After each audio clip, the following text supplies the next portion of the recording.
Hello friends last lecture में हम लोगों ने फंक्शन के बारे में डिस्कस किया हुआ था।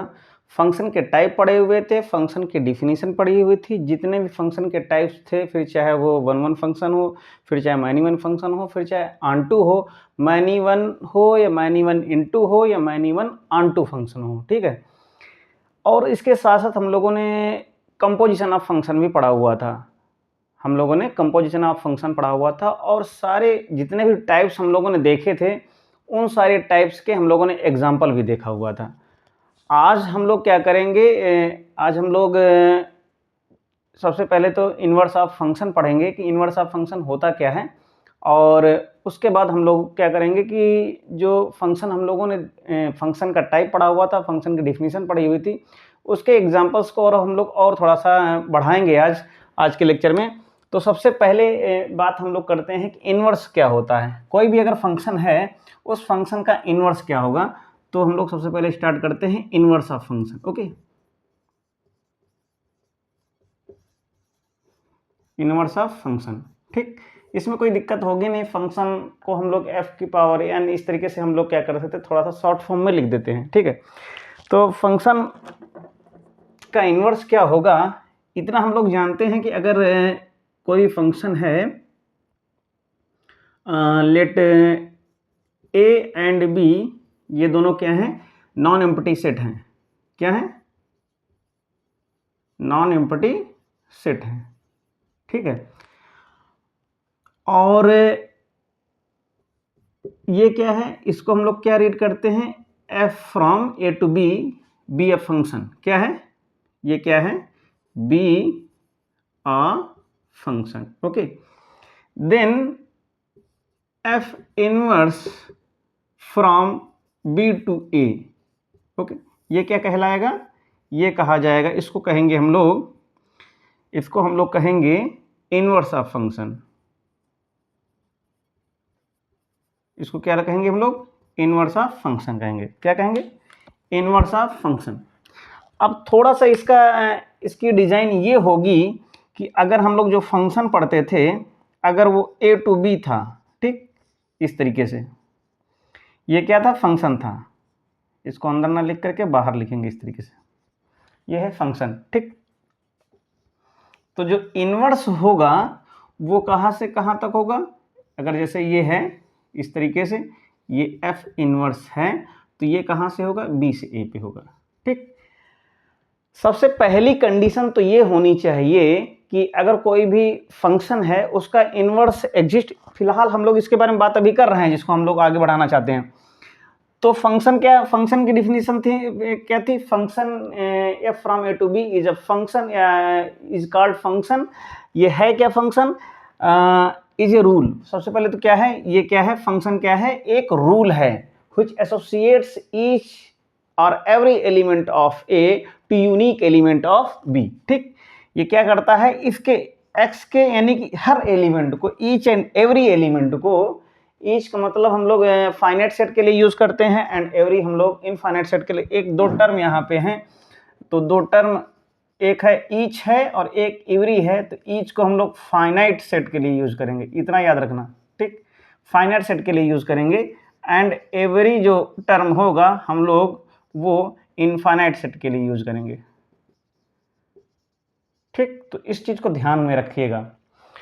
तो अ फंक्शन क्या है, अ function is a rule which associate, अगर फिर से इसको हम लोग रिकॉल करते हैं कि f from a to b, ठीक, f from a to p, f from a to b, a function is a rule which associate each और every element of a to unique element of b, ठीक। तो अगर ये function था तो ये क्या था, ये डोमेन था, और ये क्या था, ये कोडोमेन था। अब यहाँ पे क्या होगा कि ये डोमेन होगा यहाँ पे b, और ये क्या होगा यहाँ पे, ये कोडोमेन होगा b, सॉरी कोडोमेन होगा। तो यहाँ पे क्या होगा कि f इनवर्स क्या है, वो भी यहाँ पे वही फंक्शन ही, अगर f फंक्शन है तो f इनवर्स भी फंक्शन होगा। तो इसको हम लोग क्या बोलेंगे कि f inverse is a rule which associate each और every element of b, each और every element of b to unique element of a, ठीक। और जिस तरीके ऐसे बोलते हैं F X is equal to Y, तो इसको क्या बोलेंगे हम लोग, x is equal to F inverse Y. Okay, ये इस तरीके से बोलेगी, यानी कहने मतलब ये है कि इस तरीके से क्या जाएगा, एफ इनवर्स इसको लेकर के जाएगा, इसके साथ एसोसिएट करेगा। ये है, ये क्या है, ये है इनवर्स ऑफ फंक्शन। ठीक, इतनी बात समझ में आ गई है। तो कुछ चीज़ें यहाँ पे हम लोग नोट कर सकते हैं, नोट के तौर पे इसको भी आप लोग नोट करते रहिएगा। क्या नोट करना है, तो इसको हम लोग क्या बोलेंगे, ये अगर इस तरीके से है तो इसको हम लोग क्या बोलेंगे, इनवर्स ऑफ एक्स बोलेंगे। ठीक, कुछ चीजें हैं यहाँ पे नोट कर लीजिएगा कि domain of f inverse is equal to range of f, range of f is equal to b. Okay, कहने मतलब यहाँ पे ये है, अगर इसकी बात अगर हम लोग करें, जो इस तरीके से हम लोगों ने डिजाइन बनाया हुआ था, इस तरीके से जो डिजाइन बनाई थी, ये क्या थी, एफ इनवर्स था, ये यहाँ पे बी था और ये यहाँ पे ए था। ठीक, तो और एक चीज़ यहाँ पे ये भी बनाई हुई थी, जो हम लोगों ने लिखा हुआ था f inverse from b to a. Okay, इस तरीके से। तो इसको हम लोग क्या देख सकते हैं कि जो डोमेन ऑफ एफ इनवर्स होगा, यानी यहाँ पे क्या है, ये डोमेन है ना, ये पूरा क्या है, बी क्या है, डोमेन है, एफ इनवर्स का डोमेन है। और तो एफ इनवर्स का जो डोमेन होगा, वो जो रेंज होगी यहाँ पे किसकी, एफ, अब यहाँ पे क्या है, यानी कि यहाँ पे ये रेंज है, तो रेंज में वही एलिमेंट होंगे जो एसोसिएट होंगे ए के यूनिक एलिमेंट के साथ। तो यहाँ पे मैंने एक बात बोली हुई थी कि जो रेंज होगी यहाँ पे, जो रेंज ऑफ एफ होगा, जो range of f is subset of b, is subset of b, that means is subset of codomain. पिछले अगर दिख रहा है कि नहीं दिख रहा, नीचे का पोर्शन दिख रहा, थोड़ा सा इसको अगर हम ऊपर लिख दें यहाँ पे, अगर इसके मैं इसको ऐसे कर देता हूं कि range of f is subset of b. ठीक, और ये इक्वल कब हो जाएगी, सबसेट का मतलब ये है कि ये इक्वल कब होगी, इक्वल कब होगा, जब एफ हमारा ऑन टू होगा। ठीक, जब एफ हमारा ऑन टू होगा तो ये सबसेट हट करके पूरा पूरा इसके इक्वल आ जाएगा। मेरी बात को ध्यान से जो है समझने की कोशिश कीजिएगा। ये जो मैंने पॉइंट, ये जो चीज़ लिखी हुई है, ये किस लिए लिखी हुई है, range of f is equal to b कब होगा, रेंज ऑफ यानी कि इसकी वैल्यू जो होगी वो कोडोमेन के इक्वल कब होगी, जब हमारा फंक्शन ऑन टू होगा। कब, जब यहाँ पे लिखेंगे since f is onto, f is onto. Okay, f is onto, इधर से तो 1 1, अब क्या होता है, कभी कभी 1 1 होता है, ऑन टू होता है। तो कहने मतलब ये है कि सबकी, यानी कि जब मैंने क्या बोला हुआ था कि 1 1 कब होगा, जब यहाँ पे डिस्टिंक्ट एलिमेंट जो होंगे, ए के जब डिस्टिंक्ट एलिमेंट होंगे, वो बी के डिस्टिंक्ट एलिमेंट के साथ एसोसिएट होंगे। इसका मतलब ये है कि जितने भी डिस्टिंक्ट एलिमेंट ए के होंगे, उन सबकी एक डिस्टिंक्ट इमेज होगी। ठीक, डिस्टिंक्ट इमेज होगी, तो ऑब्वियसली जो पूरा पूरा रेंज होगा वो बी के इक्वल होगा। यहाँ पे क्या है, तब क्या है, यानी कहने मतलब अगर 1 1 हो जाएगा, 1 1 हो जाएगा और ऑन टू हो जाएगा, तो कोडोमेन ही रेंज के इक्वल हो जाएगा, कोडोमेन ही रेंज के इक्वल हो जाएगा। तो ये यहाँ पे जो लाइन लिखी हुई है, इसका मतलब ये है कि वो जो फंक्शन रहा होगा वो 1 1 भी रहा होगा और वो ऑन टू भी रहा होगा। तो इसी से ये चीज़ यहाँ पे फुलफिल होती है कि in case of inverse function 1 1 onto exist, जब तक 1 1 ऑन टू होगा नहीं, तब तक उस फंक्शन की इनवर्स हम नहीं निकाल सकते। ठीक, आई होप ये चीज़ समझ में आई होगी। इसके आगे हम लोग क्वेश्चन पे फोकस करते हैं, क्वेश्चन लगाते हैं।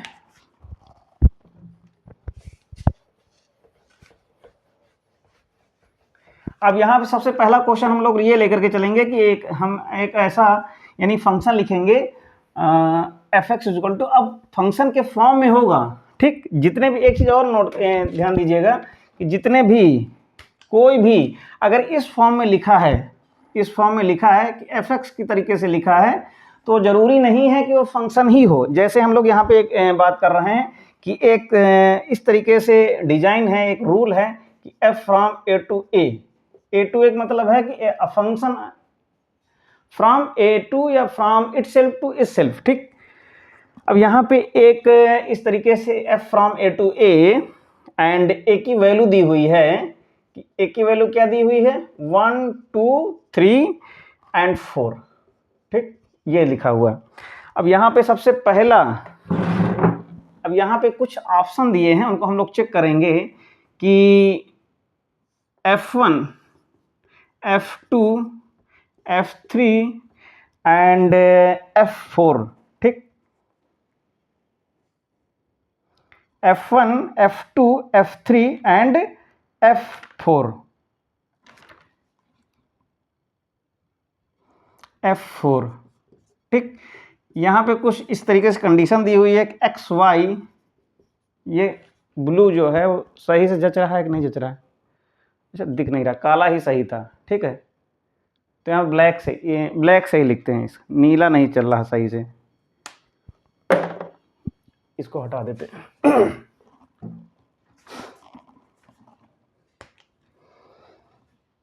ये है f from A to A and जो सेट दिया है 1 2 3 4, ये है, ठीक। अब यहाँ पे लिखा है कि F1 की वैल्यू दी हुई है x, y एंड कंडीशन दी हुई है कि y is equal to x plus 1, यानी कि जो y की वैल्यू है वो क्या है कि फर्स्ट कंपोनेंट से एक ज़्यादा है, ठीक। एंड F2 की वैल्यू क्या दी है x y such that x plus y greater than 4 and F3 की value x y such that y is less than x and F4 की value x y such that x plus y is equal to 5, ये bracket लगाएं चाहे ना लगाएं वो बात एक ही है, इस तरीके से दिया हुआ है। अब यहाँ पे क्या करना है, हमको ये चेक करना है इनमें से कौन सा फंक्शन है, ये चेक करना है कि विच इज फंक्शन, ठीक। तो आप लोग जो है इसको जरा देख के बताइए कि इनमें से कौन सा फंक्शन होगा, बस 1 मिनट का टाइम है।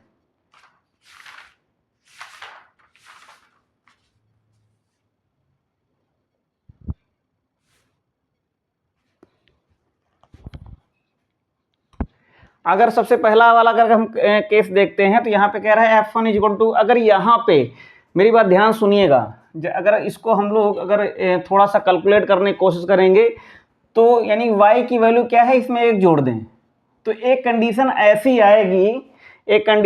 आएगी, कहने मतलब ये है कि यहाँ पे जो मैपिंग है, जो फंक्शन है वो क्या है, यानी कि अगर यहाँ पे 1 2 3 4 है तो इधर भी 1 2 3 4 है, ओके, और ये क्या है फंक्शन है।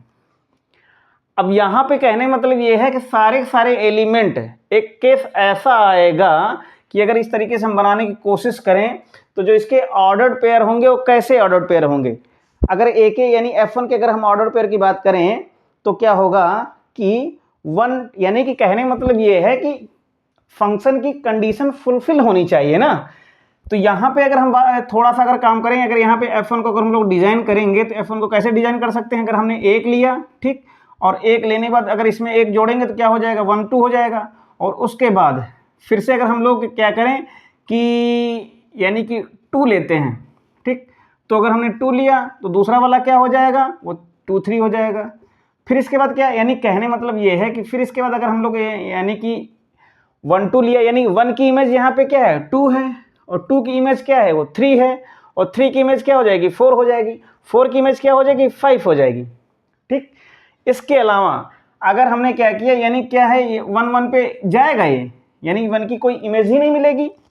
अगर हम लोग जरा इस बात को ध्यान दें कि अगर हम कहने मतलब ये है कि 1 की इमेज मिलेगी क्या, यानी सबसे पहले क्या मिलेगा 1 2 मिलेगा, 2 3 मिलेगा, फिर इसके बाद क्या मिलेगा 3 4 मिल जाएगा। इस तरीके से हम इसको देख सकते हैं। 1 अगर इस तरीके से है कि यानी इसके आगे कितना आएगा 1 2 3 3 कहाँ जाएगा 4 पे जाएगा, 4 कहाँ जाएगा, 5 पे जाएगा। मेरी बात ध्यान सुनना, लेकिन यहाँ 5 है ही नहीं, तो इसका मतलब ये है कि 5 की इमेज ही नहीं मिले, इस 4 की इमेज ही नहीं मिलेगी। अगर इधर यानी कि डोमेन की यानी कि जैसे डिफिनेशन नहीं है कि डिफिनेशन क्या कहता है, F is a rule which associates each and every, यानी इधर कोई एलिमेंट छूटना ही नहीं चाहिए, उधर भले छूट जाए, ईच एंड एवरी एलिमेंट यानी which associate each and every element of A, यानी कि डोमेन ऑफ ए, यानी इधर वाला ये अगर ए है और ए यानी कि फ्रॉम इटसेल्फ है टू इटसेल्फ है, यानी खुद से खुद पे मैपिंग है, तो जो डोमेन है, डोमेन का कोई भी एलिमेंट छूटना नहीं चाहिए। तो इसका मतलब ये है कि F1 फंक्शन नहीं है। ठीक, इतनी बात समझ में आ गई होगी। इसके बाद अगर हम लोग दूसरा देखते हैं, दूसरे में क्या कह रहा है कि x प्लस वाई की वैल्यू जो है, दोनों को अगर हम लोग जोड़ते हैं वो 4 से छोटी होनी चाहिए। ठीक, बना लेते हैं। तो यहाँ पे 4 से छोटी मतलब ये है कि एक तो 1,2 बन जाएगा, ठीक, और एक 1,1 बन जाएगा ऑब्वियसली, एक 2,2 बन जाएगा, और एक 4 से छोटी होनी चाहिए ना, 4 तो यहाँ पे नहीं बनेगा, 2,3 बन जाएगा, और एक तो 3,2 बन जाएगा, और यहाँ से देखेंगे तो 1,2 भी बन जाएगा। अब यहाँ पे जरा बात ध्यान दें, 1,1 में भी बनेगा, 2,2 बनेगा नहीं, 1,1 बनेगा। अब मेरी बात ध्यान सुनिएगा, अगर इस तरीके से बनाते हैं पॉसिबिलिटी तो आएगी ना, तो यानी 1 2 3 4 1 2 3 4, ठीक। अब यानी 1,1 में भी बन जा रहा और 1,2 में भी बन जा रहा। अब यहाँ से यूनिकनेस की कंडीशन फेल हो जाती है। क्या कहता है कि F is a rule which associates each and every element of a to unique element. Uniqueness की यहाँ पे कंडीशन यानी फेल हो गई, तो यहाँ पे यानी कि यूनिकनेस फेल हो गया, तो इसलिए ये भी फंक्शन नहीं होगा। ठीक, इसके बाद तीसरे वाले को हम लोग चेक करते हैं। तीसरे में क्या है कि y की वैल्यू x से छोटी होगी। ठीक, y की वैल्यू x से छोटी होगी, यानी कि कहने का मतलब ये है कि अगर x y के फॉर्म में है तो y छोटा होगा। y छोटा होगा बराबर भी नहीं हो सकता है, y x से छोटा होगा, तो कहने मतलब ये है कि यहाँ यानी कि 2,1 हो जाएगा और 3,2 हो जाएगा एंड 2,1 हो गया, 3,2 हो गया, 4,3 ये हो जाएगा एंड 3,1 भी हो जाएगा। जैसे यहाँ पे 3,1 3,2 लिखा, जैसे ही 3,1 3,2 लिखा, इसका मतलब है कि 3 की इमेज 2, 3 की इमेज 1, यहां पर भी यूनिकनेस खत्म, यूनिकनेस यहां पे भी खत्म। लास्ट वाले यानी ये भी फंक्शन नहीं होगा।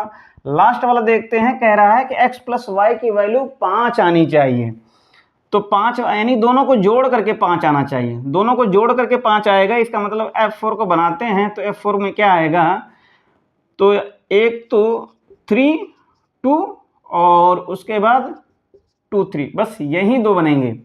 यानी कि जैसे अगर हम लोगों ने इस तरीके से फंक्शन बनाया तो यानी 5 कैसे कैसे आ सकता है, इसकी वैल्यू को अगर हम लोग देखें कि दोनों को अगर हम लोग जोड़ेंगे, ठीक, तो क्या सारे एलिमेंट यहाँ से फुलफिल हो जा रहे हैं, क्या सारे एलिमेंट यहाँ से फुलफिल हो जा रहे हैं। तो जैसे हमने यहाँ पे 1 2 3 4 लिखा, 1 2 3 4 लिखा, ठीक, इसको बाद में बनाएंगे। यानी कहने का मतलब ये है कि अगर यहाँ से अगर हम लोग 1 + 4 ले लें, यानी कि इन दोनों की वैल्यू यानी 1 = 5 आनी चाहिए, तो ये इसके साथ अटैच हो जाएगा, ये इसके साथ अटैच हो जाएगा, ये इसके साथ अटैच हो जाएगा और ये इसके साथ अटैच हो जाएगा, सबकी एक यूनिक इमेज मिल जाएगी। यानी कि अगर यहाँ पे बात करें तो क्या होगा, 1 4 एंड 2 3 एंड 3 2 एंड 4 1, ये ही के एकमात्र ऐसा फंक्शन है जो फंक्शन को डिफाइन करता है। ठीक, यही एकमात्र ऐसा फंक्शन है जो फंक्शन को डिफाइन करता है और फंक्शन की प्रॉपर्टी को फुलफिल करता है। ये यहाँ पे क्वेश्चन है, इसको हम लोग सॉल्व करने की कोशिश करेंगे। फंक्शन ये कह रहा है कि इस तरीके से फंक्शन दिया हुआ है, ठीक, ये क्या है, f x equal to x minus one upon x plus one, ये फंक्शन दिया हुआ है। इस फंक्शन को क्या करेंगे हम लोग, सॉल्व करेंगे। सॉल्व करने का मतलब है कि दैट मीन्स ये फंक्शन की वैल्यू दी हुई है, तो हमें निकालना है एफ ऑफ 2x। क्या निकालना है, एफ ऑफ 2x निकालना है। वो उस एफ ऑफ 2x को एफ एक्स के फॉर्म में निकालना है। तो जनरली हम लोगों ने क्या किया हुआ है कि यहाँ पे एफ ऑफ एक्स की वैल्यू दी हुई है x minus one upon x plus one, तो इस तरीके से दिया है। अगर हम लोग इसको चेंज कर दें, न्यूमरेटर को डिनोमिनेटर में कन्वर्ट कर दें, तो यहाँ पे इसका मतलब ये है कि ये इस तरीके से अगर 1 रहा होगा तो ये पलट करके आ जाएगा 1 अपॉन एफ एक्स आ जाएगा। न्यूमरेटर को नीचे कर दिया, डिनोमिनेटर को ऊपर कर दिया। अब यहाँ पे हम लोग कंपोनेंडो एंड डिवाइडेंडो का रूल लगाएंगे।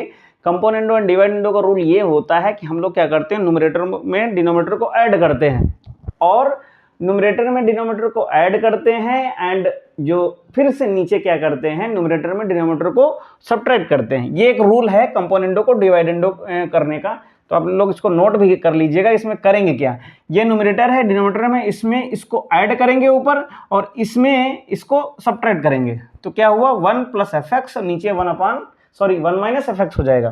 सिमिलरली इसी तरीके से इधर करेंगे तो x प्लस वन में x माइनस वन को ऊपर ऐड करेंगे, नीचे x प्लस वन में x माइनस वन को सब्ट्रैक्ट करेंगे। तो यहाँ पे जब ऐड करेंगे तो इस तरीके से हो जाएगा, और जब सब्ट्रैक्ट करेंगे तो क्या हो जाएगा, माइनस माइनस ये हो जाएगा, माइनस माइनस प्लस हो जाएगा। अब यहाँ पे क्या होगा, इस x से x कैंसिल आउट हो जाएगा, ठीक है, और यहाँ पे ऐड हो जाएगा। तो जब यहाँ पे 1 से 1 कैंसिल आउट हो जाएगा तो यहाँ 2x हो जाएगा, नीचे 2 हो जाएगा, 2x से 2 को डिवाइड, कहने मतलब ये जो वैल्यू आएगी कहाँ से आ रही थी, ये वैल्यू यहाँ से आई है, ठीक। और यहाँ पे इस तरीके से हो गया। दैट मीन्स कहने मतलब है कि x की वैल्यू कितनी आ गई, x की वैल्यू ये आ गई, ठीक, ये x की वैल्यू है। अब फिर से ऊपर हम क्या करते हैं, रिकॉल करते हैं एक बार कि एफ ऑफ 2x क्या होगा। अगर ये x है तो यहाँ से अगर हम लोग निकालेंगे तो इसकी वैल्यू कितनी आएगी, यानी एफ ऑफ 2x की वैल्यू कितनी आएगी, एफ ऑफ 2x की वैल्यू कितनी आएगी, 2x minus one upon 2x plus one. Okay, ये इस तरीके से आएगी। तो यहाँ से एफ ऑफ 2x की वैल्यू कितनी आ जाएगी, इस तरीके से आ जाएगी। ये इतना क्या है, x है, तो x की जगह पे हमने क्या कर दिया, ये सब्स्टिट्यूट कर दिया, यहाँ पे इसकी जगह पे ये सब्स्टिट्यूट कर दिया। अब सब्स्टिट्यूट करने के बाद इसको क्या करेंगे हम लोग, सॉल्व करेंगे। तो 2 से मल्टीप्लाई यहाँ पे होगा, 2 होगा प्लस 2 एफ एक्स होगा, ये यहाँ से इससे वो हो जाएगा, यानी कि माइनस से मल्टीप्लाई करेंगे, यहाँ पे कितना हो जाएगा, -1 प्लस एफ एक्स हो जाएगा। यानी ओवरऑल कहने मतलब ये है, अगर इसको हम लोग सॉल्व करेंगे तो सॉल्व करने के बाद कितना आएगा, एफ ऑफ 2x की जो वैल्यू आएगी 3 of F x plus 1 upon F x plus 3 आएगी, ठीक। कितना आएगा, एफ ऑफ 2x की वैल्यू कितनी आएगी, एफ ऑफ 2x की वैल्यू आएगी 3 F x plus 1 upon F x plus 3। Next question पे बढ़ते हैं हम लोग।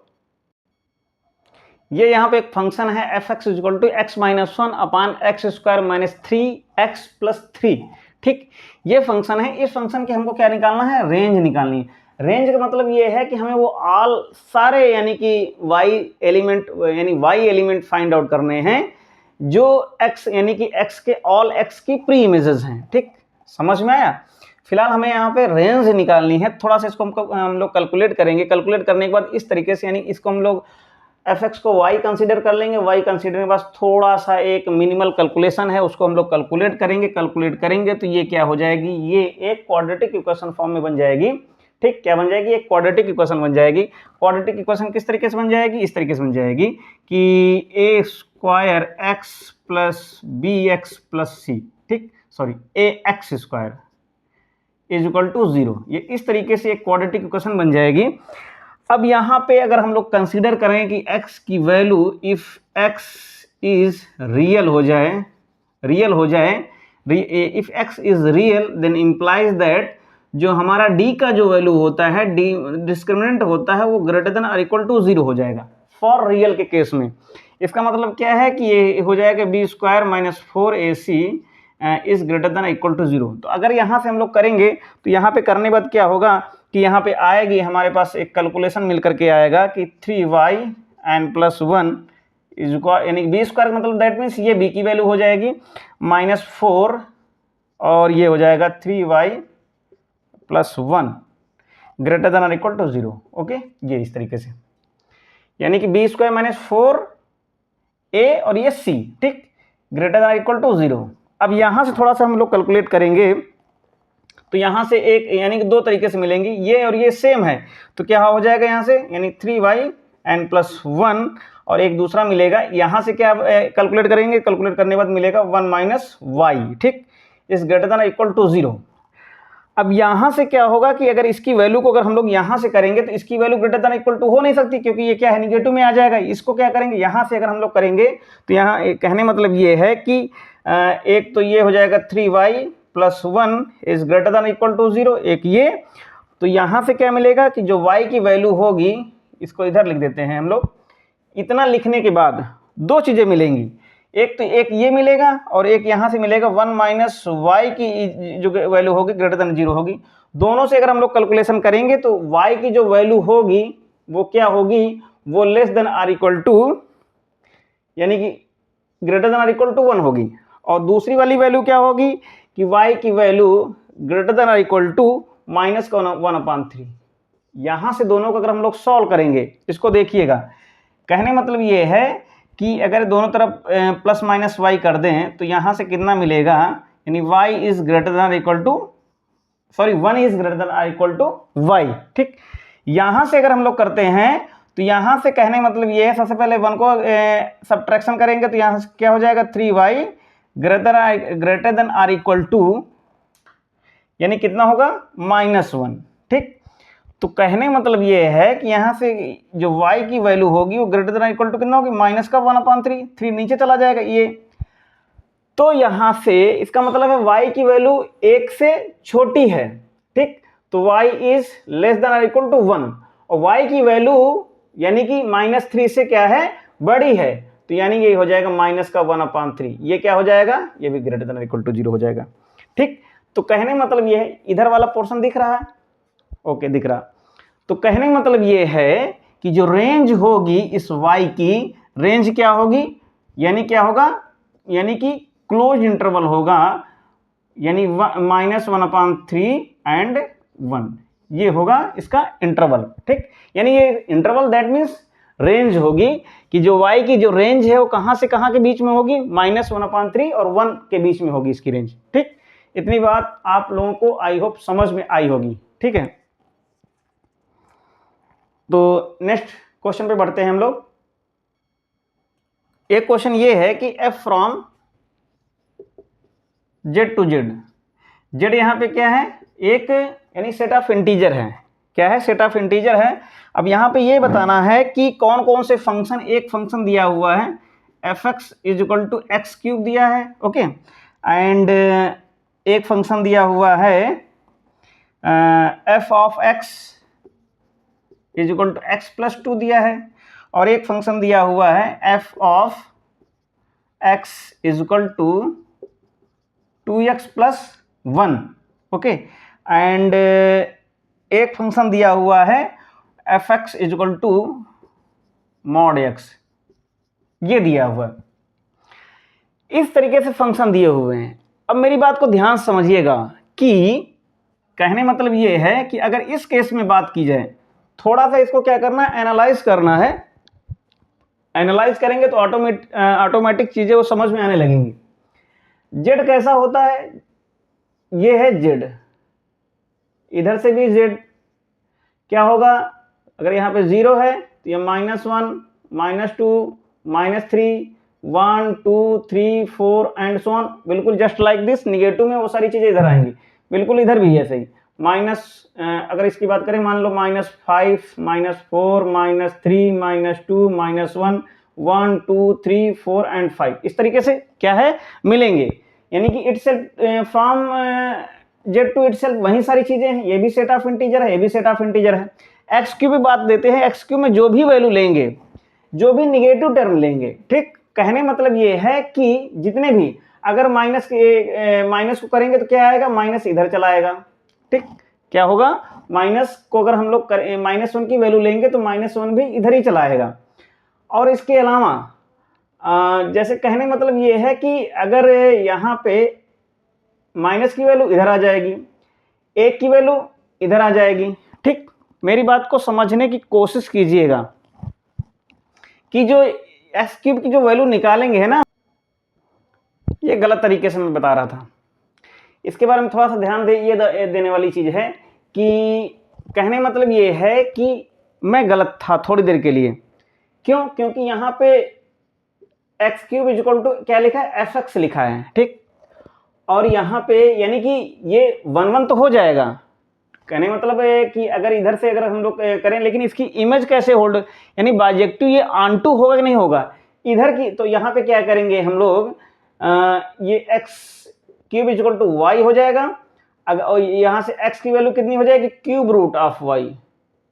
ये क्यूब रूट का मतलब ये है कि अगर यहाँ पे अगर कोई भी y एलिमेंट अगर हमने लिया, मेरी बात ध्यान समझिएगा, यहां से y की यानी y की घात कितनी आएगी, 1/3। यानी यहां से कोई ऐसा एलिमेंट है जिसका क्यूब रूट निकालें और वो इधर होल्ड करे। जैसे मान चलो कोई भी एलिमेंट, जैसे हमने यहाँ पे 8 का तो निकाला, 2 हो गया, 2 हो जाएगा। लेकिन यहाँ पे जैसे सपोज जैसे हमने क्या किया, ऑनटू क्या कहता है कि जितने भी एलिमेंट इधर के हैं उन सब की एक प्री इमेज होनी चाहिए, ऑल एलिमेंट की। तो जैसे इसका 2 का अगर हमने क्यूब रूट निकाला सपोज दैट, तो क्या वो जेड में एग्जिस्ट करेगा, नहीं करेगा। तो इसलिए ऑनटू होगा ही नहीं होगा, 1 1 तो हो जाएगा। किसी की भी 1 1 है, ऑब्वियसली 1 1 है। किसी भी एलिमेंट इस जेड का अगर हम क्यूब करेंगे तो इधर मिलना ही मिलना है, श्योर मिलेगा। लेकिन इधर जेड का जो क्यूब रूट होगा वो इधर इधर इधर वाले इसका क्यूब रूट, यानी कहने मतलब ये कहें कि जो जेड है इसकी घात 1/3 निकालें, क्या वो इसमें होगी, इधर वाले में नहीं होगी, नहीं, वो मैप ही नहीं होगा, ठीक। तो इसलिए ये जो फंक्शन है ये 1 1 ऑनटू नहीं है, ना ऑनटू नहीं है, तो इसलिए 1 1 ऑनटू नहीं। यहाँ पे क्या करना था, इन सारे फंक्शन की बाइजेक्टिविटी देखनी थी। बाइजेक्टिविटी का मतलब होता है कि वो फंक्शन बाइजेक्शन है कि नहीं है, ठीक।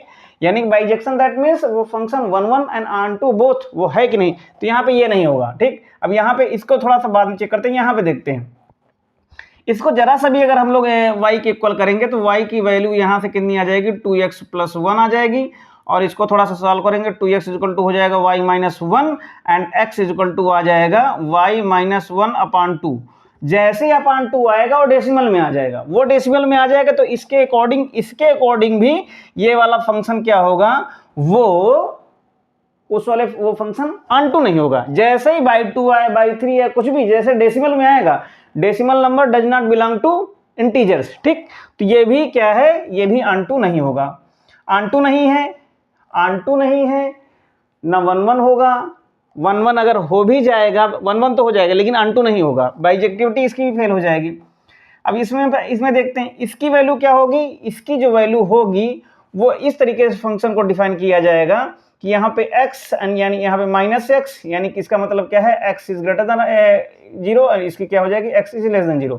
कहने मतलब यहाँ पे दो, एक ही चीज की दो, इसमें क्या होगा, इस वाले केस में, मॉड के केस में यूनिकनेस खत्म हो जाएगी, ठीक। यहाँ पे क्या होगा, यूनिकनेस खत्म हो जाएगी। अगर यहाँ से कोई भी एलिमेंट अगर हम लेते हैं, यानी कि एक की एक बार 1 मिलेगी, एक बार 1 की -1 मिलेगी, तो क्या होगा, यूनिकनेस ही खत्म हो जाएगा, तो ये फंक्शन है ही नहीं। यानी कि ये मॉड ऑफ x अगर देखा जाए तो ये इसकी 2 इमेजेस मिलेंगी, तो ये भी नहीं, ये भी फंक्शन नहीं होगा।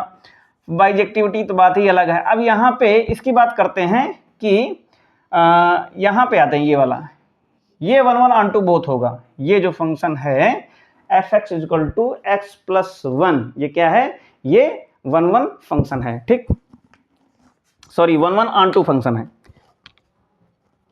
एक और कॉन्सेप्ट है जिसको आप लोग थोड़ा सा देख लीजिएगा कि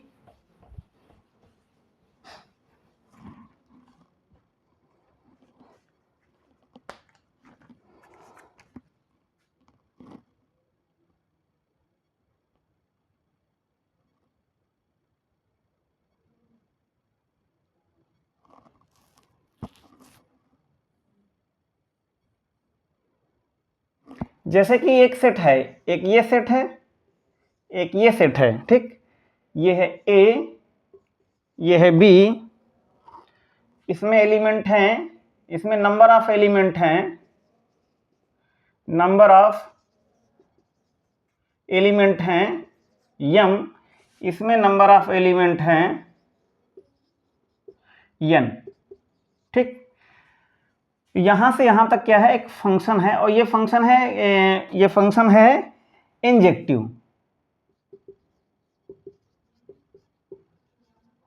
ठीक, इंजेक्टिव को हम लोग बोलते हैं इनटू फंक्शन। इनटू फंक्शन कैसा होता है कि अगर ए से बी पे कोई भी सेट है, ये फंक्शन है, तो यहाँ के एलिमेंट यानी कम से कम एक at least one element of b does not have preimage. इसको मैंने पहले ही दिन बताया था। तो उस फंक्शन को क्या बोलेंगे हम लोग? इंजेक्टिव फंक्शन बोलेंगे। तो कहने का मतलब ये है कि अगर यहाँ पे यानी कि हमारे इसमें यहाँ पे n एलिमेंट हैं, यहाँ पे m एलिमेंट हैं, तो यानी कि नंबर ऑफ इंजेक्टिव फंक्शन कितने बनेंगे? नंबर ऑफ इनटू फंक्शन या इंजेक्टिव फंक्शन कितने बनेंगे? वो बनेंगे n factorial upon n minus m factorial. ये याद रखना। ये तो था यानी कि इंजेक्टिव फंक्शन के लिए। थोड़ा सा नोट टाइप का है, थोड़ा सा इसको आप लोग इसको नोट डाउन कर लीजिएगा। अब इसके बाद अगर हम लोग बात करते हैं कि एक्चुअल में फंक्शन कितने बनेंगे अगर f from a to b है, इसमें एलिमेंट n है, इसमें एलिमेंट m है, इसमें एलिमेंट n है। ठीक, तो टोटल नंबर ऑफ फंक्शन कितने बनेंगे? तो नंबर ऑफ फंक्शन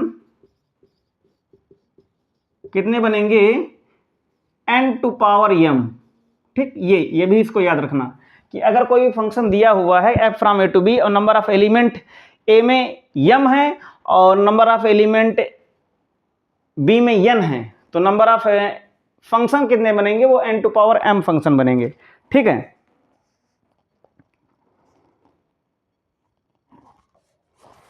फिलहाल आज इतना ही। तो फिलहाल मतलब टाइम काफ़ी लगता है। अगर कोई भी क्वेश्चन अगर हम लोग सॉल्व करें तो लंबा वीडियो भी नहीं बन सकता। लंबा वीडियो बनेगा तो अपलोडिंग में टाइम लगेगा। तो फिलहाल आज हम लोगों ने जितने भी क्वेश्चन किए हैं वो सारे इंपॉर्टेंट क्वेश्चन थे। और लास्ट लेक्चर, एक दो लेक्चर्स में हम लोग क्या करेंगे, फंक्शन और अभी देखेंगे। ठीक है, फंक्शन देखेंगे और फंक्शन के जो भी एग्जांपल उनको करने की कोशिश करेंगे। उसके बाद हम लोग टॉपिक को अपने चेंज करेंगे कि किस ओर हमको अपना टॉपिक ले जाना है, जिससे कि हम लोग जो भी 8-10 दिन अभी मार्च के बचे हुए हैं उसमें हम लोग थोड़ा सा अलजेब्रा को थोड़ा सा करने की कोशिश करेंगे। उसके आगे हम लोग क्या करेंगे, रेगुलर, जैसे अभी कल एक लेक्चर नहीं पढ़ पाया था तो आज वो लेक्चर पढ़ा हुआ है। तो थोड़ी जो भी इधर उधर की प्रॉब्लम्स होती हैं, वर्क हो जाते हैं। तो मिलते हैं नेक्स्ट लेक्चर में, हम लोग फंक्शन के क्वेश्चन और करने की कोशिश करेंगे। Thank you, take care. और अगर वीडियो अच्छा लगे तो आप लोग लाइक करें, सब्सक्राइब करें, शेयर कीजिएगा ज़रूर। Okay, thank you, take care.